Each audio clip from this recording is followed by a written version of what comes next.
A showdown is brewing between the Guyana Revenue Authority and businessman Azruddin Mohamed after the tax agency issued a demand for approximately $900 million in unpaid taxes. Mohamed has 14 days to make the payment. According to the GRA, discrepancies were found in declared values and breaches of tax exemption conditions related to the importation of 3 luxury vehicles, a Toyota Land Cruiser, a 2020 Lamborghini, and a 2020 Ferrari 488. The demand comes 4 years after the vehicles were initially cleared and registered. Mohamed publicly addressed the issue during a meeting with residents in Essequibo, expressing his frustration with the tax agency's claims. Why now with the taxes?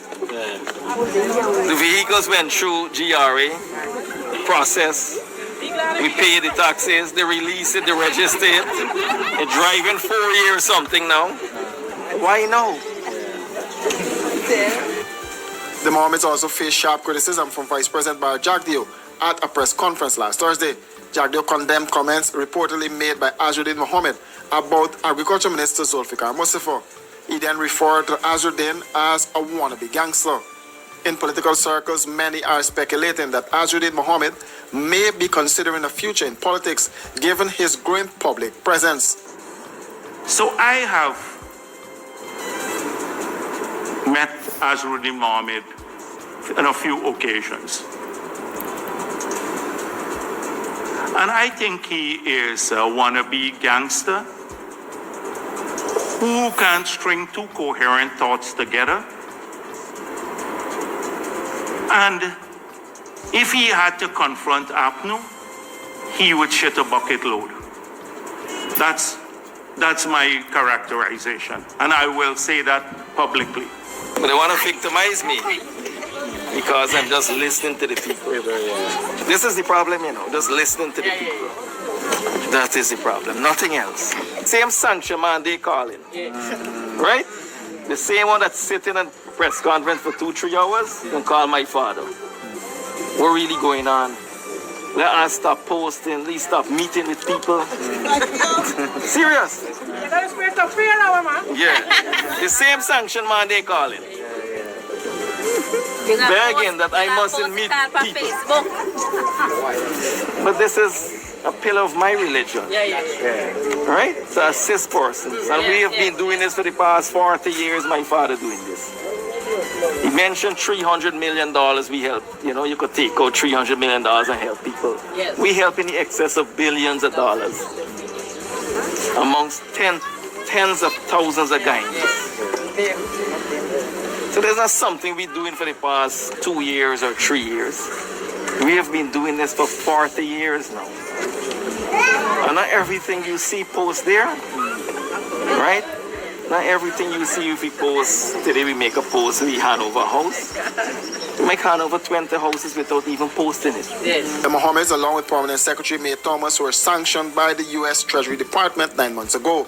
Thomas was moved to the Ministry of Labor and is on paid administrative leave pending an investigation, as previously announced by Jagdeo. In response to claims that the sanctions have had little effect, Nazar Mohamed reportedly stated on social media that his business operations have come to a standstill. He also described difficulties in conducting business in Guyana and hinted at challenging the sanctions legally. In response, Jagdeo said the government cannot do business with the Mohammeds since it exposes the country to risk of sanctions. Hit that subscription button on your way in, first class. Costs you nothing, keeps you connected with everything that's trending in Guyana and the diaspora. Thanks. According to the Barbados Police Service, a mass casualty road collision resulted in 17 people being injured this morning. It occurred about 8:40 a.m. along the Bell Road at its junction with Barker Road, St. Michael. It involved a route taxi and a pickup van. As a result of this collision, 17 persons complained of injuries, 16 from the route taxi, including the driver and a passenger in the pickup. The collision is a mass casualty, and a medical doctor and 8 emergency ambulance service personnel treated the injured persons on site, said BPS. Police stated that 8 people were transported to the Queen Elizabeth Hospital. 7 were transported to fast track at the Sir Winston Scott Polyclinic, and 2 were treated at the scene and discharged. They noted that medical personnel have described the injuries as non-life threatening. Investigations revealed that the route taxi was traveling from the city towards Norman Niles roundabout when the pickup exited from Barker Road and the collision occurred, said police. In the aftermath of the collision, police notified the public that the section of road between the Norman Niles roundabout and Barker's Road along the Bell was closed. Barbados police are asking anyone who may have witnessed this accident to contact District A Police Station at 430 South 2. Study hard, work hard, play harder. Verb, nerve, and muscle power. Keep thinking and moving at any age. Verb, nerve, and muscle power. If you see us losing that OFAC license, as you will see in the news if it happens, then you know you're cook. If you see the Venezuelans not allowing us to use the Dragon field, then you know that we are in difficulty. Despite the negative comments about the Dragon gas deal with our southern neighbors, Venezuela, Prime Minister Dr. Keith Rowley said this country's accomplishment of sealing the deal was a surprise to many. He said the future of Trinidad and Tobago depends on the success of Dragon. Because our gas within our border is running out. What will happen to Point Lisas, where we now depend so much on the activity of Point Lisas for our major revenue stream? What happens when the gas runs out? And it wouldn't run out in 8 years. It will be running out along the way until by the 8th year or the 9th year, it's gone. But between now and then, as it gets less and less and less, the problem of insufficient gas equaling insufficient revenue, equaling not being able to pay for what you already owe or to do what you want to do, that is the calamity we'll be facing. He said the alternatives to keep the country's economy afloat, though available, will mean several changes that will affect our way of life. This is a country where in our national budget of $60 billion, $6 billion is cash handed out to people who have no other income. That's what's going to happen. This is the country where people have become accustomed to the government carrying their own bills through subsidies for water, electricity, medical care, education. So if you don't have a proper revenue stream, the sustenance of that. And for those who believe that you could go to the IMF and get money there, that's true. But you get the IMF money on conditions. The Prime Minister urged citizens to not take the work of the government on behalf of the people of Trinidad and Tobago for granted, but rather ensure that all the steps taken to preserve our way of life is continued. Samsung, keeping us connected no matter where in the world we're located. Prime Minister Honorable Deacon Mitchell, during his remarks at the Third Council of Ministers for Immigration meeting of the Organization of Eastern Caribbean States, emphasized the growing sophistication of criminal networks operating across OCCULT borders. His address underscored the need for enhanced regional cooperation to combat the rising threats posed by cross-border criminal activity. He urged member states to take proactive measures to strengthen security frameworks and embrace technology so that criminals cannot exploit the region's free movement policies. The trans-border nature of criminal activity within the OCCULT and within the wider CARICOM region is real. The criminals probably move and perhaps, in a sense, have a more effective free movement to work, live, play, and their work obviously is crime. Within the region.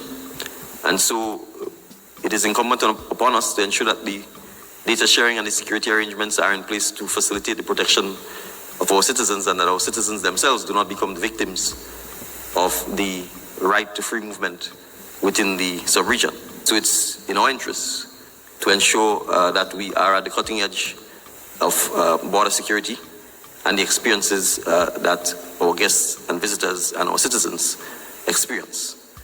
The Prime Minister also announced significant investments in Grenada's security infrastructure. He highlighted the importance of CARICOM Arrest Warrant Treaty, which would allow law enforcement agencies to swiftly process and execute arrest warrants across member states. Our government in Grenada has placed a focus on improving the ports of entry with a view to enhancing efficiency and strengthening the tourism product. To date, at the Morris Bishop International Airport, we've invested in 3 jet bridges and upgraded the arrival and departure lounges. Tomorrow morning, we will unveil 6 additional kiosk machines at the arrival hall at the Morris Bishop International Airport, which takes the number of kiosk machines from 3 to 9. Within an environment of rising criminal activity, especially across our borders, there's an urgent need for legal and policy frameworks for addressing the occurrence of these ills. At the meeting today, we have the opportunity to bring forward towards full implementation the CARICOM Arrest Warrant Treaty and the relevant draft bill that will strengthen data sharing across our border agencies.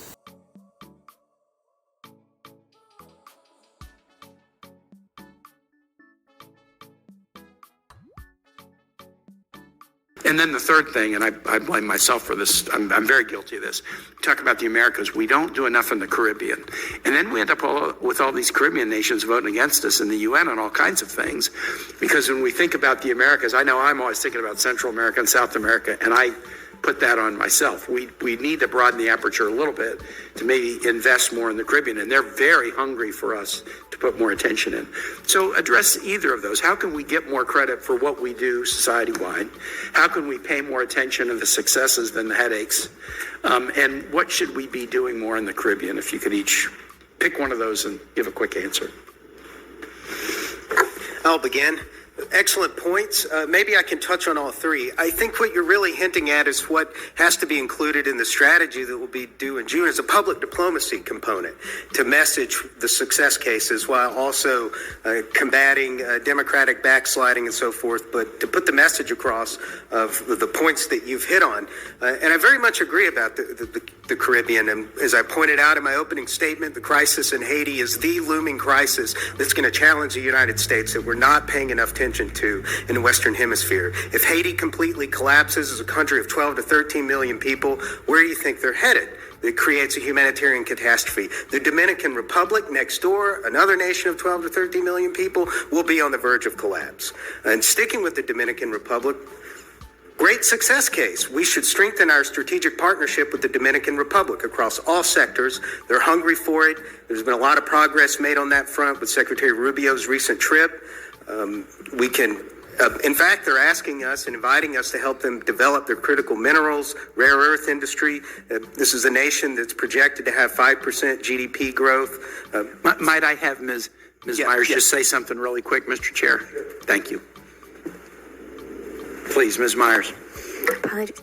I would love to, first of all, I agree wholeheartedly on all of these points. They're absolutely fundamental, especially the conceptualization of the Monroe Doctrine and how that's problematic and how, we have to ensure that our Latin America policy doesn't come across as a China policy or as a Russia policy or any other form of alignment with our adversaries. On the issue of, China getting more credit than it deserves. This is, to me, largely a messaging issue, right? China comes to the table with big numbers. Many of those numbers are not met, right? It comes to the table with a lot of promises. A lot of those promises don't come to pass. I'm thinking about the lithium sector right now, where there have been promises to build factories, to build lithium batteries all over Argentina and elsewhere. None of that's happened. None of that. There's no intention for that to happen, right? So making that clear, demonstrating that those promises indeed are unlikely to come to pass, I think is absolutely fundamental, while also working on our own communication strategy. We do so much in the region. We have historically. We don't toot our own horn enough, right? Often. There are obviously, ways to do this that some are more effective than others, depends on the context, depends on the country. But we need to think very critically about the types of projects we're pursuing through development assistance, right? And how best to amplify the gain. Newark, an officer hit during a shootout continues to fight for his life in the hospital.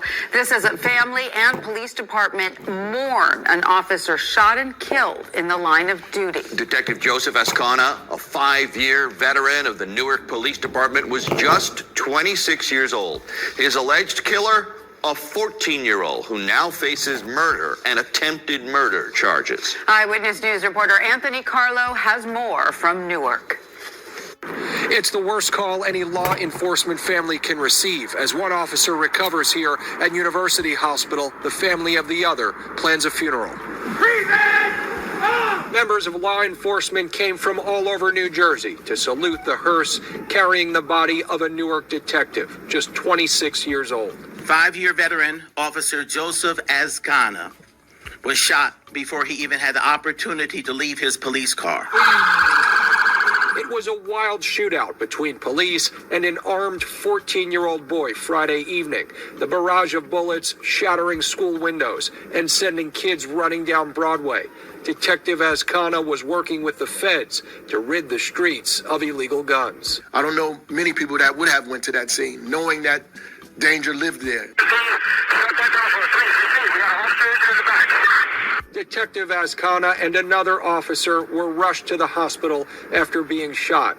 Police immediately gathered there, hoping for the best. But at 2:34 a.m., the detective was pronounced deceased. His mother and his father and approximately 5 brothers were at the hospital, mourning him, grieving him. On the upswing of his career, the 26-year-old made detective just 2 years ago and was assigned to the intelligence unit. The governor calling him and his fellow officer heroes. Those two guys when they went to work yesterday morning, they didn't expect that it was going to end the way it did. A 14-year-old boy is now charged with Detective Ascana's murder. An automatic firearm believed to be the murder weapon was recovered at the scene. We need to focus laser sharp on trying to find the reason why this 14-year-old was in the situation that he was. Had a gun, felt he could use it against the police. Both the surviving officer and the suspect are expected to recover. 5 people are in custody.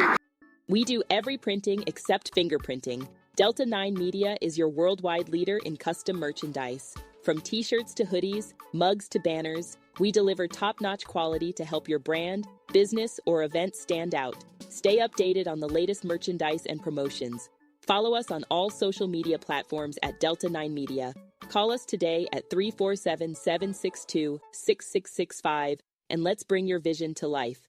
Delta 9 Media, printing that goes beyond expectations. We're going to be doing something else that's going to be very, very good. We're going to be selling a gold card. You have a green card. This is a gold card. We're going to be putting a price on that card of about $5 million, and that's going to give you green card privileges plus. It's going to be a route to citizenship, and wealthy people will be coming into our country by buying this card. They'll be wealthy, and they'll be successful, and they'll be spending a lot of money and paying a lot of taxes and employing a lot of people. And we think it's going to be extremely successful. Never been done before or anything. President Trump upping the pressure on Venezuela to play ball. He's ending the Biden-era compromise with the nation that allowed Chevron to pump oil there. It was viewed as a financial lifeline. Posting on Truth Social, we are hereby reversing the concessions that crooked Joe Biden gave to Nicolas Maduro of Venezuela on the oil transaction agreement. Trump added it's because of the, quote, electoral conditions within Venezuela, which have not been met by the Maduro regime. Additionally, the regime has not been transporting the violent criminals that they sent into our country